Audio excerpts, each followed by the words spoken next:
Hey Pisces, what's up? Welcome to my channel. My name is Katie and today we're going to be doing a bonus reading. Let's just see how it goes. Let's just see where it flows to. I'm thinking love, right? Because we don't have a reading for love this week yet. But if there is another message that is more important, Spirit will bring it through. I hope you're doing good. I hope spooky season is treating you very well.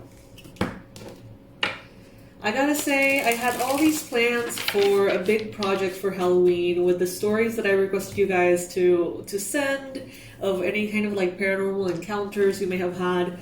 But honestly, we didn't get enough, and now I don't know what to do. I think that the whole thing is gonna be called off, which is sad, but I don't know, we need more, like way more content in order to do it. So I don't know, I think I might be brainstorming something different. We still have 2 weeks, so I want to make something special besides the merch from my pets, which you guys probably have seen already. We have a t-shirt that's showing Chai, and we also have a sticker from Elliot. I'm going to be adding more shorts and, a little bit more cat content so you get to know them. And yeah, I think that's kind of like the highlight of spooky season so far. I'll come up with something, you guys. I love this time too much to just have a normal schedule, a normal thing. Anyway, alright, Spirit. Please bring in the most relevant and important messages for Pisces, Sun, Moon, Rising, and Venus. What is it that Pisces needs to know right now? What is it that Pisces needs to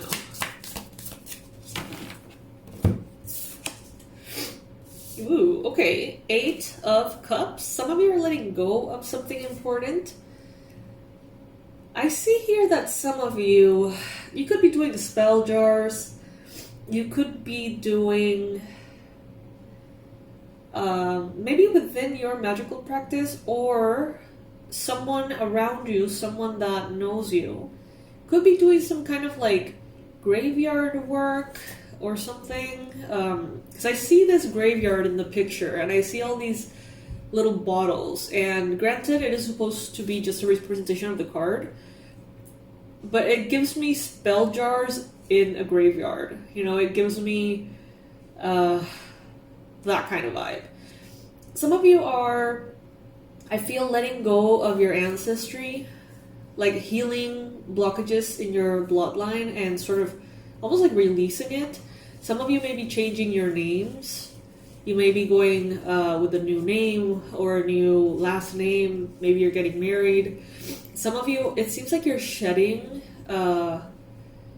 ancestral bloodline that you just don't want to be a part of anymore, something like that. And it could have something to do with a grave. I know, it's very specific. Take it if it resonates. Obviously, that's not going to be for all of you. As I say that, 333 in the timer. Now, we got the 6 of Cups as well. So, some of you may be feeling inclined to connect to a specific passed on loved one. Someone may have passed on. It could be a member of your family, it could be a friend, it could be a lover. Someone has gone to the other side, so to speak. And it could be a time in which you feel very drawn to spend time at their gravesite or at their, whatever it is, wherever they have their remains. Or, spend time with them in any way that is significant or symbolic for you. There could be a lot of memories, a lot of soulmate energy, a lot of nostalgia as well. Some of you may be around the time of Halloween and the Day of the Dead and all of that. Some of you may be really kind of connecting strongly with this.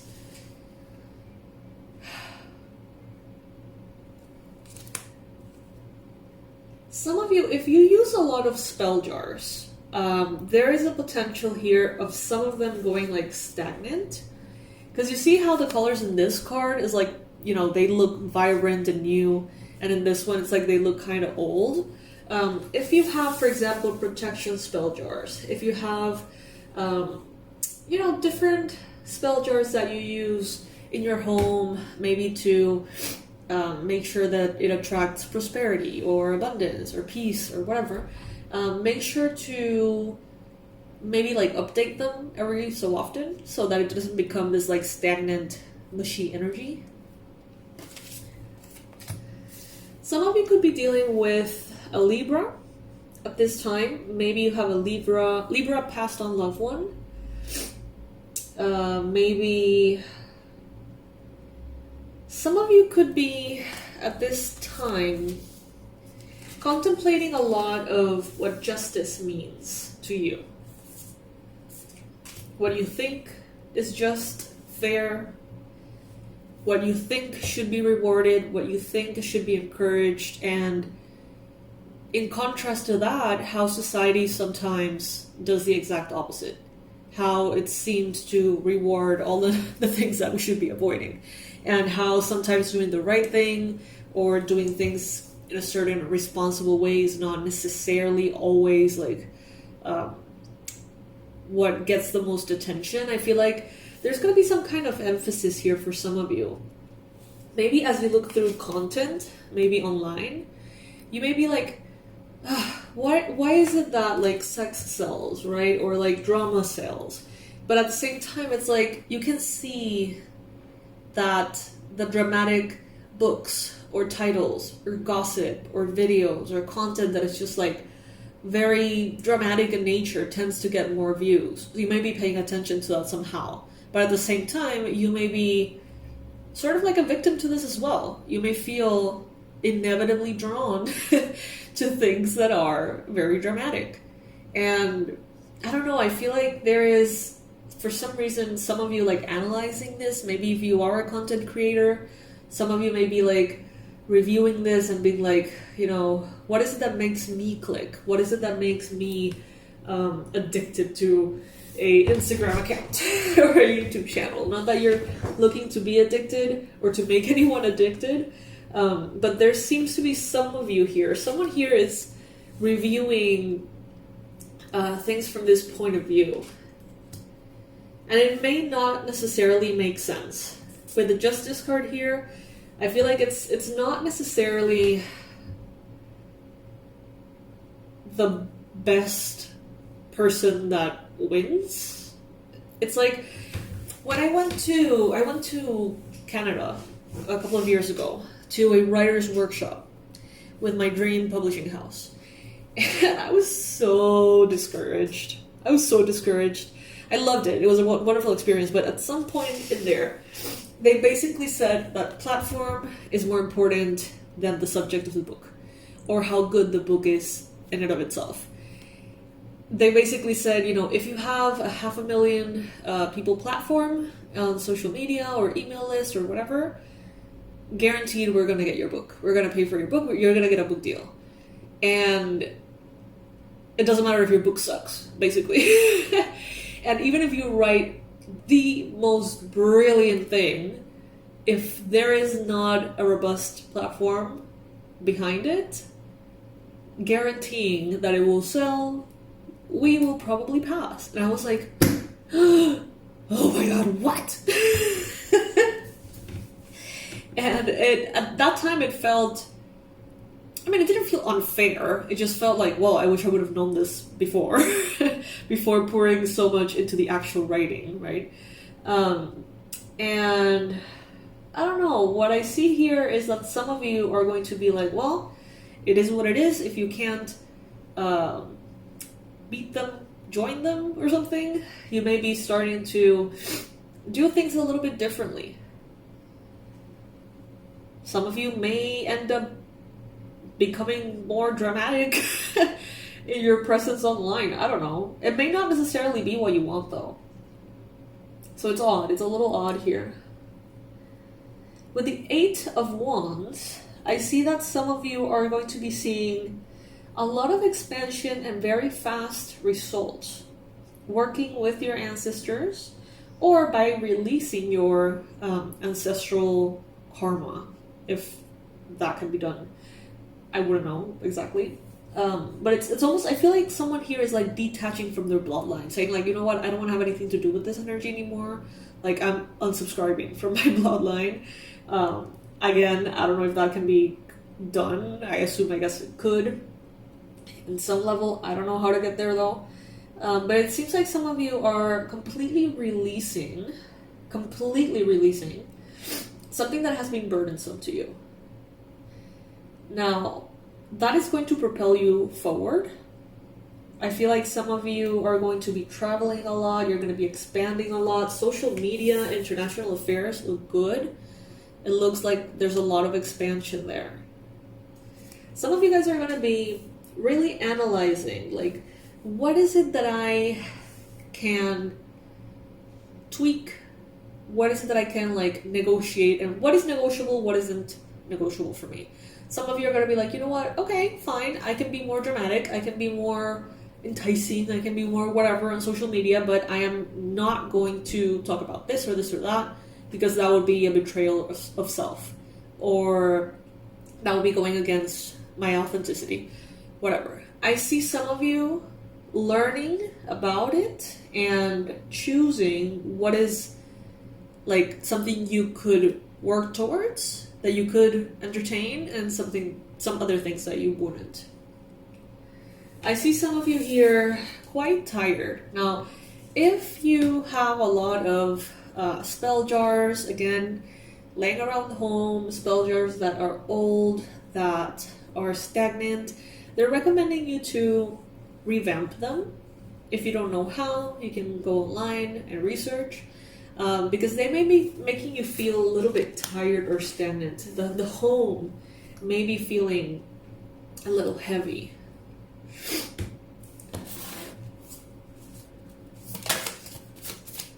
There's a Taurus here as well as a Libra.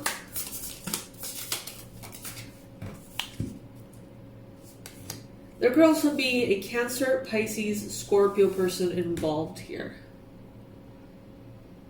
Some of you are dealing with someone who is very tall. I get a masculine energy that's very tall, and they seem to be drinking a little bit too much. This could be a spouse. This could be a spouse that maybe you have separated from because of this. Set your boundaries where they need to be, and don't take no for an answer, is what I'm getting.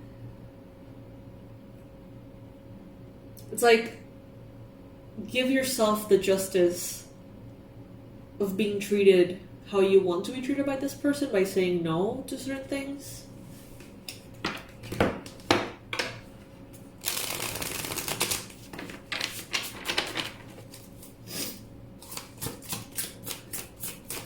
Some of you may be going into public speaking.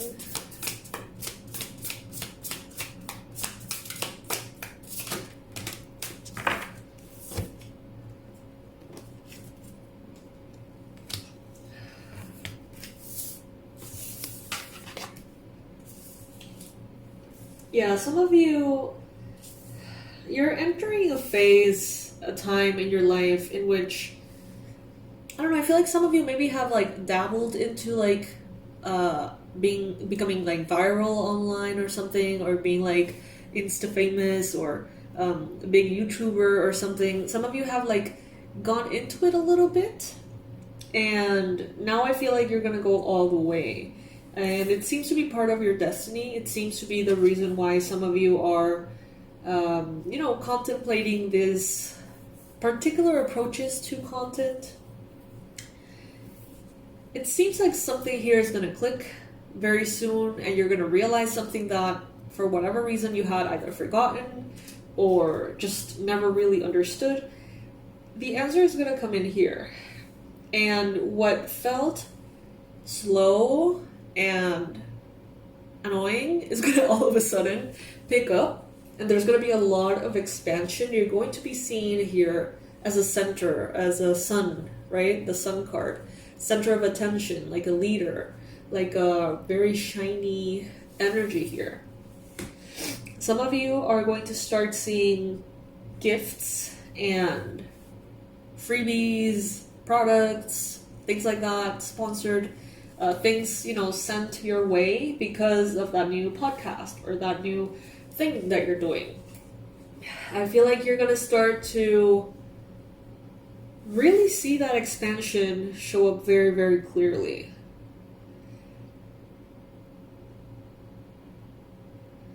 It is good for you to spend some time alone, right, in isolation here with the Hermit, but also to be aware of the trends, be aware of how the social media platform that you are working on or working with or whatever, how it behaves. Is there anything new? What is advised? What isn't? Like, it's good to be on the loop. You may not want to do everything they say that you should be doing, but I do feel like it would be good for you to have an idea. Anyway, again, be careful with either drinking too much or being around people who drinks too much. Call upon the energy of your ancestors for protection, for advice, for help with this mission or whatever it is that you're going for. I see that many of you have a lot of talent and you may be really good at what you do, but you may not be the best at promoting what you do. And that's, where it all goes back into that story time, right, moment in which I told you about the platform thing. It's some of you need to maybe stop learning more about your craft or becoming better at your craft or learning how to do that thing you do better because you're already really good. Some of you need to turn all of your focus into marketing and that probably applies to me. I honestly focus on marketing, learn about marketing, learn about how it works, learn about communication, copywriting, learn about all those little things that make a difference in such a loud and oversaturated digital world, right? That's kind of like the message that I'm getting here. But some of you are already more than good enough at what you do, but you're not good enough yet at marketing what you do. So I hope that makes sense, Pisces. Very practical reading advice, very specific messages here for social media. I thought this was going to be about love. Turns out Pisces isn't that interested in love, apparently, not this particular crowd. So yeah, I hope that this reading helps. I hope that it resonates with you at all. Please comment below and let me know if it did. Please comment below and tell me, which social media are you trying or hoping to expand in? I really feel curious about that. Because I know that Instagram and YouTube are, very big centers of focus. But are you on TikTok? Are you what else is out there? Tell me about your dreams. Tell me about what you want to see manifested. And hopefully together we can all build that energy up here in the comment section and make it happen. Right? Alrighty, Pisces. So I'll see you in the next one. Thank you so much for joining me for this bonus reading.